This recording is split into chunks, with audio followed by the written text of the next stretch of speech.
Hello dear friends, तो मैं हूं आरती। संस्कृति आईएएस यूट्यूब चैनल पे आप सभी का स्वागत है। मैं हाजिर हूं एक नए विषय को लेकर के। आज हम बात करने वाले हैं कि क्या ईरान जो है अमेरिका के खिलाफ डर्टी बम इस्तेमाल करने वाला है। हाँ जी, डर्टी बम नाम है। अब इसका नाम डर्टी बम क्यों रखा गया है, इसके बारे में हम यहाँ पर चर्चा करने वाले हैं। हाल फिलहाल में जो भी घटनाएं हो रही हैं, ईरान हो गया, इजराइल हो गया, यूएसए ने जो है 3 जगहों पर जो न्यूक्लियर साइट्स पर हमला किया था, वो भी हमने पढ़ लिया है। अब उसके बाद का घटनाक्रम ये है कि ईरान शायद जो है यहाँ पर डर्टी बम इस्तेमाल करेगा। अब डर्टी बम क्या होते हैं, कैसे बनाए जाते हैं, कितने घातक होते हैं, इस आर्टिकल के माध्यम से मैं आपको बताने वाली हूँ। और भी चीजें हैं जो बहुत इंपॉर्टेंट हैं और डिस्कशन करने लायक है, वो भी हम पढ़ेंगे, क्योंकि आजकल चीजें यही चल रही हैं और हर रोज एक नए प्रकार का टर्म देखने को मिल रहा है और उसके बारे में जानकारी होना बहुत जरूरी है। क्योंकि आने वाले दिनों में जो भी एग्जाम्स होने वाले हैं, आप मान के चलो इन्हीं में से कोई ना कोई प्रश्न बन करके आएगा, तो जरूरी है कि सब कुछ हमें यहाँ पर पता रहे। तो क्या लिखा है, क्या अमेरिका के खिलाफ यहाँ पर जो है बम या डर्टी बम इस्तेमाल करेगा ईरान, इसके बारे में हम बात करेंगे। तो क्लासेस स्टार्ट हो उसके पहले बता दूं, अगर आप यूपीएससी की तैयारी या स्टेट पीसीएस की तैयारी करना चाहते हैं तो संस्कृति आईएएस आपके लिए जून एंड ऑफर लेकर के आए, जिसमें हम आपको 75% तक का डिस्काउंट दे रहे हैं। ऑफर हमारा 22 जून से स्टार्ट हो गया है और 27 जून तक ऑफर चलने वाला है। ठीक है, नंबर यहाँ पर है 955124 तो जो आगे ऑफर में बताने वाली सब में जो है एक ही नंबर आपको इस्तेमाल करना है, अगर कोई भी बैच आपको समझ में आता है।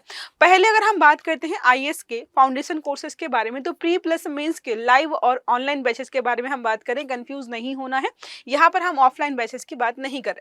जीएस ओनली की बात करती हूँ प्री प्लस मेंस की, तो आपको आफ्टर डिस्काउंट ये 50,000 में मिल जाएगा। बात करिएगा जीएस प्लस सी सेट कोर्स के बारे में, तो 55,000 रुपये, मात्र 5,000 रुपये एक्स्ट्रा लगेंगे आपको और जीएस और सी सेट पूरा प्री प्लस मेंस सब कुछ कंप्लीट हो जाएगा। अब बात करते हैं यहाँ पर ऑनलाइन। ये कोर्स हमने देखे, ये लाइव और ऑनलाइन दोनों थे। अब बात करते हैं सिर्फ ऑनलाइन की, तो प्री प्लस मेंस का 40,000 में है। ऑप्शनल कोर्सेज अगर आप ज्वाइन करते हो तो 17,500 रुपये में बैच मिल जाएगा। सारे बैचेज में ईएमआई की सुविधा, इसका मतलब है कि अगर आप वन टाइम में 40,000 पे नहीं कर सकते हो तो अपनी सुविधा अनुसार ईएमआई बनवा करके जो है एडमिशन ले सकते हो, तो आपको बहुत वित्तीय बोझ एक बार में नहीं लगेगा। ऑफर की जानकारी दे दी है मैंने, 22 से स्टार्ट हुआ है और 27 जून तक ये ऑफर चलने वाला है। अब बात करते हैं पीसीएस फाउंडेशन कोर्सेज की, तो जितने लोग भी यूपीएससी की तैयारी करते हैं पैरेलल बैकअप लेकर चलते हैं पीसीएस को, तो यहाँ पर महत्वपूर्ण स्टेट पीसीएस के कोर्सेज यहाँ पर है। तो यूपी पीसीएस के बारे में बात करते हैं, तो कंप्लीट बैच 30,000 में है। बीपीएससी के बारे में बात करते हैं तो प्रिंटेड नोट्स के साथ अगर आप बैच ज्वाइन करते हो तो 12,999 का मिलेगा, लेकिन आप चाहते हो कोई पीडीएफ नोट्स के साथ मिले तो 10,000 में मिल जाएगा। बीपीएससी का मेंस का बैच सेपरेट अवेलेबल है 7,500 रुपए में। सिमिलर एमपीपीएससी और आरएएस के लिए भी यही है कि प्रिंटेड नोट्स के साथ जो है 12,999 और पीडीएफ नोट्स के साथ 10,000 रुपए में है। सिमिलर प्राइस यहाँ पर दिया हुआ। ऑफर की बात करें तो इसका भी ऑफर जो है 22 से लेकर के 27 जून तक रहने वाला। मोस्ट इंपॉर्टेंट बैच की बात करें तो ये बैच रहने वाला है, क्योंकि लेटेस्ट एग्जाम की बात करते तो बिहार पीसीएस बहुत लोग देते हैं और वैकेंसीज अच्छी खासी यहाँ पर आई हुए हैं। तो यहाँ पर हम लोग जो है 70 दिन का प्रोग्राम लेकर के आए। 70 दिन में आपका प्रीलिम्स का सारा सिलेबस कवर करा देंगे। फीस बहुत मिनिमम है, 4500 रुपीज फीस रखी गई है। 30 जून से हमारा ये बैच स्टार्ट होने वाला है। डेली आपके 2 क्लासेस चलने वाली है। प्रत्येक संडे को आपको करंट अफेयर की क्लासेस दी जाएंगी, साथ में हर सब्जेक्ट के पीडीएफ नोट्स भी दिए जाएंगे और जो है रेगुलर सेक्शन टेस्ट होंगे। इसके अलावा मैं बात करूँ तो हम आपको बीपीएससी प्रीलिम्स की टेस्ट सीरीज यहाँ पर फ्री में प्रोवाइड कर रहे हैं। तो ठीक है, ये बैच जो है लाइव और ऑनलाइन माध्यम में आपको मिलने वाला है, याद रखना है। और ऑफर हमने बता दिया है, नंबर वगैरह बता दिया। अब बात करते हैं यूपीएससी मेंस मेंटरशिप की। लिखा है यहाँ पर जो है UPSC mains advance mentorship program. तो आजकल के समय में जो है मेंटरशिप बहुत ज्यादा हेल्पफुल होती है, चाहे वो प्रीलिम्स के लिए हो, मेंस के लिए है। तो देखो 140 दिवसीय कक्षा कार्यक्रम हम यहाँ पर लेकर के आए हैं। 3 जुलाई से बैच स्टार्ट हो जाएगा, जिसमें हम पूरे यूपीएससी के मेंस की प्रैक्टिस वगैरह कराएंगे, गाइडेंस देंगे। यहाँ पर आपको जो है मुख्य परीक्षा की रणनीति क्या होनी चाहिए, कैसे आंसर लिखना है, एडवांस अप्रोच क्या होनी चाहिए, साथ में जो है सिलेबस पूरा कवर कराएंगे। 13 आपको टेस्ट कराए जाएंगे और मोस्ट इंपॉर्टेंट है कि बहुत ही ज्यादा एक्सपीरियंस्ड जो फैकल्टीज हमारी हैं वो आपको यहाँ पर गाइड कर देंगे। ये जो बैच है हमारा हिंदी मीडियम के लिए है। अब ऑफर की बात करते हैं कि ऑफलाइन और ऑनलाइन दोनों बोर्ड में अवेलेबल है, जो भी सुविधाजनक हो आप ले सकते हो। अगर बात करूं सामान्य विद्यार्थियों के लिए ऑफलाइन कोर्स की फीस ये 25,000 रहने वाली है, लेकिन एक्स संस्कृति स्टूडेंट अगर आप हो तो 20,000 लगेगी। बात करते हैं ऑनलाइन मोड की, तो 5-5 हजार रुपए कम है। सामान्य विद्यार्थियों के 20,000 है। संस्कृति आईएएस के विद्यार्थियों के लिए ये फीस कितनी रहने वाली है, 15,000। ये सारे ऑफर जो भी मैंने बताए हैं 22 से लेकर 27 तक एक्टिव रहने वाले हैं। और बात करूं नंबर की तो 9555 124 ये नंबर है। इस नंबर पर कॉल करके आप सारी जानकारी ले सकते हो या विजिट कर सकते हैं हमारी sanskritis.com के वेबसाइट पर भी। अब आते हैं टॉपिक पर वापस। क्या लिखा हुआ देखो यहाँ पर जो है, हाल ही में अमेरिका ने दावा किया है कि उसने 3 जगहों पर खासकर जो है परमाणु न्यूक्लियर साइट्स जो है ईरान की, वहां पर हमला किया था। नाम क्या का यहाँ पर था, फोर्डो, नतांज और इस्फहान। फोर्डो बहुत ज्यादा चर्चा का विषय बना हुआ था क्योंकि बोला जा रहा था कि फोर्डो में क्या है, ईरान ने जो है काफी जमीन के गहराई में जो है मतलब यूरेनियम, संवर्धित यूरेनियम स्टोर करके रखा था, जिसको अमेरिका ने नष्ट कर दिया। लेकिन बाद में ऐसी चीजें निकल करके आई कि भाई ईरान को पहले ही जानकारी मिल गई थी और ईरान ने सारा समय रहते संवर्धित यूरेनियम वहां से उठा करके कहीं और रख दिया। इसका मतलब जो अमेरिका ने हमला किया वो वेस्ट चला गया। अब बात यह है कि जब अमेरिका ने हमला कर ही दिया है तो इसका जवाबी हमला ईरान के द्वारा दिया जाएगा, क्योंकि ईरान ने पहले ही बोल दिया था कि अगर अमेरिका इजराइल के सपोर्ट में आकर के ईरान पर हमला करता है तो जितने भी मिडिल ईस्ट में यूएसए के आर्मी बेस हैं, हम सब जगह जो है हमले कर देंगे। और अभी आपने जो है न्यूज़ में देखा भी होगा कि ईरान ने जो है सीरिया या अलग अलग जो है देश जहाँ जहाँ पर भी जो है अमेरिका ने अपने जो है कैंप वगैरह बनाए हैं, कुवैत वगैरह हो गए, सब जगह हमले करना स्टार्ट कर दिया है। बहुत सारे मिडिल ईस्ट के जो देश हैं उन्होंने मंत्रालयों के नीचे बंकर बनाना शुरू कर दिया है, ताकि अगर यहाँ पर बम विस्फोट हो तो समय रहते अपने आपको स्केप करके बचाया जा सके। ये सारा मिडिल ईस्ट का मामला है। अब यहाँ पर बात ये भी निकल करके आ रही है कि ईरान जो है जवाबी हमला करेगा, लेकिन वो इस्तेमाल करेगा डर्टी बम का। अब ये डर्टी बम क्या होती है, हम इसके बारे में ही बात करें। डर्टी बम, इसको नॉर्मल आम बोलचाल में हम बोलते हैं, वैसे क्या है, जिसे रेडियोलॉजिकल जो है डिस्पर्सल डिवाइस के रूप में जानते हैं, ठीक है, कहा जाता है। एक नॉन न्यूक्लियर वेपन है। इससे जो है न्यूक्लियर जो है वेपन की तरह डिस्ट्रक्शन नहीं होता है, लेकिन काफी हद तक बोल सकते हैं कि खतरनाक होता है, क्योंकि ये जो है विस्फोट के माध्यम से वहां पर नुकसान नहीं पहुंचाता है। विस्फोट में क्या होता है, एक बार विस्फोट हुआ और वहां पर जो है चीजें जो उस समय खत्म हो गई, हाँ रेडिएशन बाद में भी रहता है। तो अगर बात करें तो उतना नुकसान नहीं पहुंचाता है जितना जो है न्यूक्लियर बॉम्ब पहुंचाते हैं, लेकिन फिर भी इस प्रकार के बॉम्ब्स को इस्तेमाल करना अपने आप में गलत माना जाता है। देखो, पारंपरिक विस्फोटक टीएनटी लगे होते हैं और यहाँ पर रेडियोधर्मी पदार्थ इस्तेमाल किए जाते हैं, जो प्लूटोनियम हो गया, यूरेनियम हो गया या सीजियम 137, ये इस्तेमाल करके जो है इनको बनाया जाता है। विस्फोट के बाद रेडियोधर्मी प्रदूषण, मतलब यहाँ पर जानबूझकर इसको ऐसा बनाया जाता है कि वहां पर टीएनटी का विस्फोट तो होगा, लेकिन इन्होंने जो रेडियोधर्मी तत्व इस्तेमाल किए हैं उसको बनाने में वो बाद में वहां पर रेडिएशन फैलाना शुरू करते हैं। और ये बहुत छोटे छोटे रूप में बनाए जा सकते हैं, जो है हॉस्पिटल्स के इक्विपमेंट्स के रूप में बनाया जा सकते हैं, किसी भी प्रकार से, मतलब जो है। और मोस्ट इंपॉर्टेंट है, इनको ट्रैक करना बहुत मुश्किल है। देखो यहाँ पे बनाने के तरीके दी है, सारा क्या होता है, जो है हॉस्पिटल इक्विपमेंट्स आपने लिए, रेडियो एक्टिव मटेरियल जो है एक्सट्रैक्टेड यहाँ पर लगा दिया गया, फिर क्या किया, मतलब इसको बनाना भी आसान है, तस्करी करना भी आसान है, और बड़ी मात्रा में परमाणु हथियार बनाएंगे आप तो देशों को पता चल जाता है कि भाई ये कुछ तो कर रहा है। अभी जैसे देखो, कल एक न्यूज निकल करके आई थी कि ईरान में 5.2 जो है मतलब रेक्टर स्केल का जो है अर्थक्वेक देखने को मिला है। तो अब लोगों को मन में चल रहा है ये कि क्या जो है ईरान ने परमाणु बम बना लिया है, परमाणु हथियार बना लिया, टेस्टिंग कर ली है क्या, इस वजह से जो है ये भूकंप आया है, या लगातार इतने ज्यादा हमले हो रहे हैं जिसकी वजह से जो है भूकंप आ रहा है। अभी भी ये संशय चल रहा है वहां पर कि क्या उसने परमाणु हथियार बनाया है कि नहीं बनाया। अब यहाँ पर बात करते हैं इसके बारे में। तो नाम हमने देख लिया है, रेडियोलॉजिकल डिस्पर्सल डिवाइस के रूप में जानते हैं, आम भाषा में इसको बोलते हैं डर्टी बम। संरचना की बात करते हैं, पारंपरिक विस्फोटक पदार्थों के साथ जो है रेडियोधर्मी तत्व यहाँ पर लगाए जाते हैं। उद्देश्य देखो, इसका उद्देश्य क्या होता है कि विस्फोट नहीं बल्कि रेडियोधर्मी प्रदूषण फैलाना। मान लो कोई जो है नागरिक मतलब नागरिक इलाका है जहां पर सिविलियंस रह रहे, वहां पर ये विस्फोट कर दिया तो क्या होगा, वहां पर रेडिएशन शुरू हो जाएगा और वहां पर लोगों को प्रभावित करना शुरू कर देगा। तो इसका उद्देश्य थोड़ा सा अलग प्रकार का, जैसे आतंकवादी होते हैं ना, वो लोगों को नुकसान पहुंचाने के लिए चीजें करते हैं, वही यहाँ पर होता है। घातकता की बात करते हैं, परमाणु जितना घातक तो नहीं है, लेकिन मनोवैज्ञानिक और आर्थिक प्रभाव यहाँ पर बहुत ज्यादा होते हैं।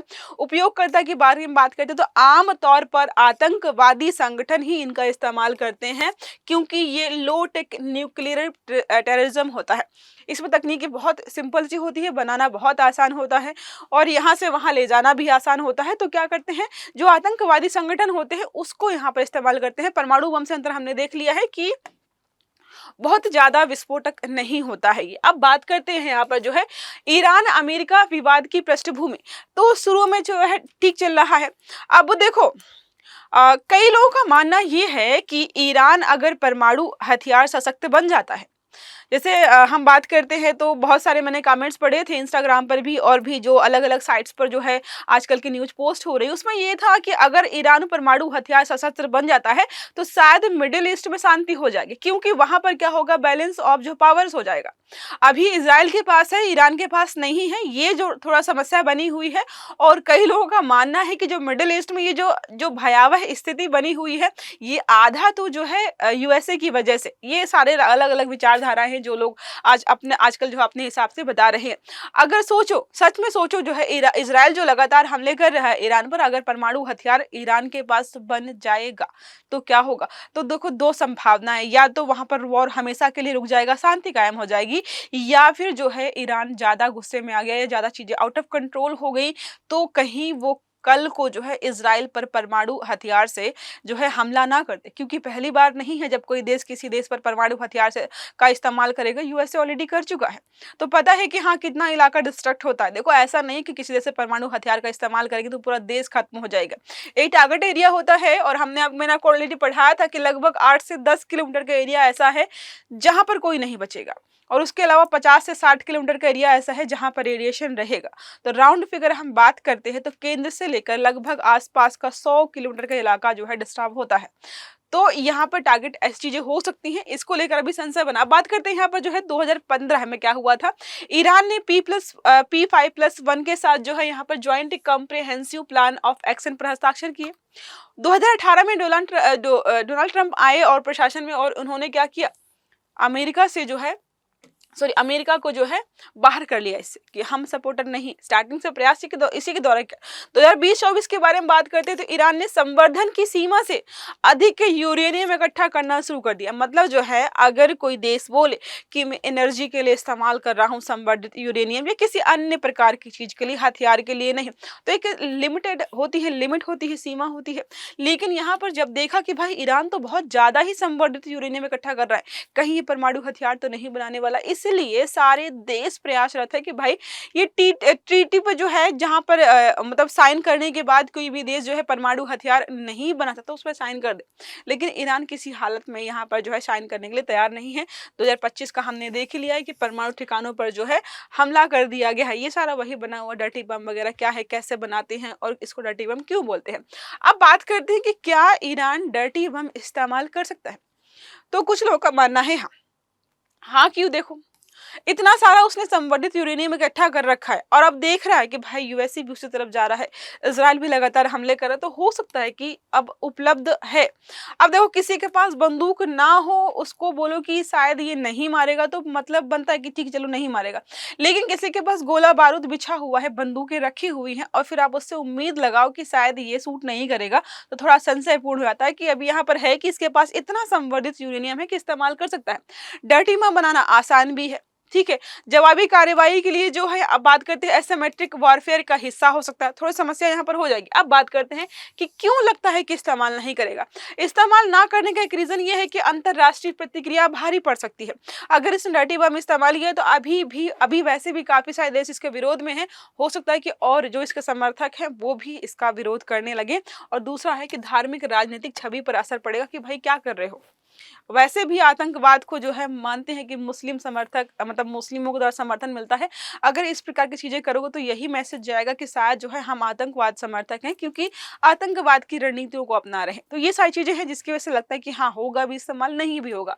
अब बात करते हैं जोखिम और प्रभाव की, कि अगर इसका इस्तेमाल होता है तो इसके जोखिम क्या है, प्रभाव क्या है। तो ग्लोबल सिक्योरिटी, रेडियोलॉजिकल आतंकवाद का खतरा बढ़ेगा। ऑयल मार्केट के बारे में बात करते हैं तो खाड़ी देशों में जो है क्षेत्र में अस्थिरता से तेल कीमतें ये तो ऑलरेडी बढ़ चुका है, अब इस पे विचार करने की आवश्यकता ही नहीं है। ऊर्जा आपूर्ति बाधित हो सकती है, क्या हो गई है?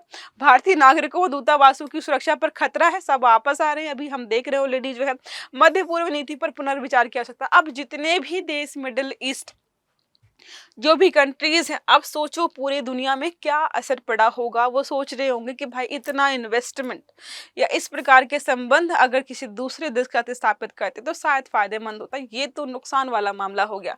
अब बात करते हैं भारत के लिए खतरा क्या है, तो राष्ट्रीय सुरक्षा नीति के बारे में बात करते हैं। तो भारत की weapons of mass destruction and delivery system act 2005 लागू यहाँ पर ऑलरेडी है। बार का डीआरडीओ योगदान के बारे में बात करते हैं। रेडियोलॉजिकल आपदा से निपटने के लिए, मतलब अगर ऐसा कुछ होता है तो हमारे पास रणनीतियां हैं कि नहीं है, तो हमारे पास सारा चीजें हैं। एनडीएमए के दिशा निर्देश यहाँ पर है। रेडियोलॉजिकल इमरजेंसी जो है प्रिपेयर्डनेस एंड जो है रिस्पांस गाइडेंस हमारे यहाँ पर है। अंतरराष्ट्रीय सहयोग हमें है आईएईए का, और जो है इंटरपोल के साथ जो है साथ में सब कुछ यहाँ पर ऑलरेडी बना हुआ है। तो हमें टेंशन लेने की जरूरत नहीं है, क्योंकि इस प्रकार के जो हथियार कल को हमारे यहाँ पर भी इस्तेमाल हो सकते हैं। अब दोनों के बीच डिफरेंस देखते हैं, डर्टी बम और जो है नॉर्मल जो परमाणु हथियार होता है, परमाणु बम होता है, क्योंकि एक जैसे ही लगते हैं। तो क्या है, पारंपरिक विस्फोटक तत्वों के साथ रेडियो एक्टिव तत्व मिलाए जाते हैं, जबकि ये नाभिकीय विखंडन या संलयन के माध्यम से काम करता है। बहुत कम लेवल का विस्फोट होता है, क्योंकि इसमें उद्देश्य होता है कि यहाँ पर रेडिएशन किया जाए। इसमें विस्फोट बहुत अधिक होता है, मनोवैज्ञानिक जो है आतंक होता है। रेडियो जो है बात करते हैं लॉजिकल प्रदूषण फैलता है, जबकि यहाँ पर जो है सामूहिक विनाश होता है, पूरा मामला ही खत्म कर देता है। परमाणु बम तो सीमित जानमाल की हानि होती है, यहाँ पर असीमित होता है, व्यापक नुकसान होता है। आतंकवादी समूह इस्तेमाल करते हैं इसको, जो है राज्य या राष्ट्र कोई भी इस्तेमाल कर सकता है। मुश्किलों के बारे में बात करते हैं, जो है स्मगलिंग बहुत आसान है इसकी, क्योंकि छोटी मात्रा में जो है यहाँ से वहां ले आना होता है, तो पकड़ना थोड़ा मुश्किल होता है। बाकी हमें परमाणु बम के बारे में पता है कि भाई आप उसकी स्मगलिंग नहीं कर सकते हो, क्योंकि उसके लिए बहुत सारा आपको परमाणु जो है बम बनाने के लिए संवर्धित यूरेनियम चाहिए। अब जो है हम बात करते हैं ईरान कैसे पकड़ा गया। तो ईरान ने जब बहुत ज्यादा संवर्धित यूरेनियम इकट्ठा करना शुरू किया तो डाउट बढ़ गया कि ये शायद परमाणु बम बनाने वाला है। बाकी कोई आपके पड़ोस में जो है डर्टी बम बना दे, आपको पता नहीं चलेगा, क्योंकि उसको जो है बात कर लोकेट करना जो है थोड़ा मुश्किल हो जाता है। अब एक प्रश्न हमारा यहाँ पर है, डर्टी बम में इस्तेमाल होने वाली रेडियोधर्मी सामग्री के सामान्य स्रोत कौन कौन से हैं, कौन कौन से इस्तेमाल होंगे, मैंने को पढ़ाया है अभी कुछ समय पहले ही। तो पहला है मेडिकल रेडियोलॉजिकल आइसोटोप्स, जैसे जो है कोबाल्ट 60, परमाणु संयंत्र से निकाला गया यूरेनियम। दूसरा है जैविक विषाणु या औद्योगिक जो है रेडियोधर्मी स्रोत। आपको सही आंसर जो है कमेंट बॉक्स में देना है। आई होप ये आर्टिकल आपको समझ में आया होगा, तो वीडियो को लाइक कर दीजिएगा, चैनल को सब्सक्राइब कर दीजिएगा, ताकि इस प्रकार के जितने भी जो है आर्टिकल्स हैं वो सारे आपको समय पर मिलते हैं। तो अच्छे से पढ़िएगा। Have a good day. Thank you.